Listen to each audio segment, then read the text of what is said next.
औरंगजेब मरल ji advocate supreme court member Punjab bar council हूँ मैं गुजरात सीट से।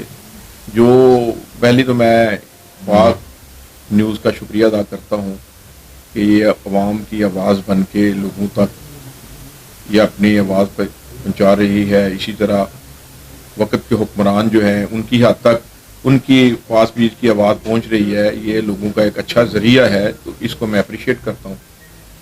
दूसरा भाई, जहाँ तक बिजली के बिलों की बात है, इसकी तो बड़ी अनफॉर्चुनेट बात है। एक बंदे की इनकम 10,000 रुपये है, वो बिल बेचारा 20,000 रुपये किधर से देगा। ज़काउल्लाह सोई साहब प्रेसिडेंट बार ने यह भी फरमाया कि लोग सुसाइड करने पर मजबूर हैं, और आप देख लें, डाटा निकलवा लें कि कितने लोग रोज़ सुसाइड कर रहे हैं। जब भी किसी मुल्क में लूट घसूट होगी, करप्शन होगी, तो मुल्क के अल्टीमेट मेरे भाई यही हालात होंगे। हमारे आने वाले पिछले गुजरे हुए हर हुक्मरान ने अपनी इस्तिताअत के मुताबिक इस मुल्क में नेगेटिव कंट्रीब्यूट किया, करप्शन की।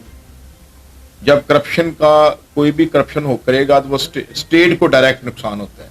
एक होता है किसी को डायरेक्ट इनफरादी तौर पर नुकसान पहुंचाना, लेकिन जब आप करप्शन करेंगे तो डायरेक्ट जो है वो लॉस जो है वो स्टेट को है। तो जब हम स्टेट को नुकसान पहुंचाएंगे, हमारे अदारे प्रॉपर तौर पर काम नहीं करेंगे, मुल्क में इंसाफ के लिए लोग तड़पते रहेंगे, तो हालात तो जो है दिन ब दिन जो है अबतर से अबतर होते रहेंगे।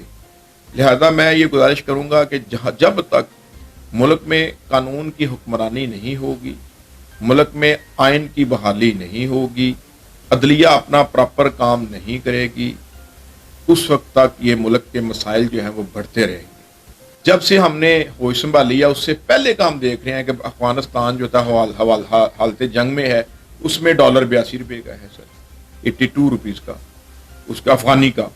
इसी तरह अगर आप देखें बांग्लादेश कब ये आज़ाद हुआ, कब ये हमसे छोड़ के गए और आज वो कहाँ तक पहुँच गया। हम इंडिया के साथ अपना मुकाबला करते हैं, इंडिया के पास 600 अरब डॉलर से ज़ायद अपने ज़ेर मुबादला हैं। अब देखें, जहाँ करप्शन होगी वहाँ तरक्की नहीं होगी। इसी तरह मैं ये गुजारिश यही करूँगा कि इसका जो हल है वो रूल ऑफ लॉ है, इसका हल है जो वो कानून की हुक्मरानी है। अगर कानून की हुक्मरानी होगी, इंसाफ होगा, तो सारे मामला ठीक हो जाएंगे।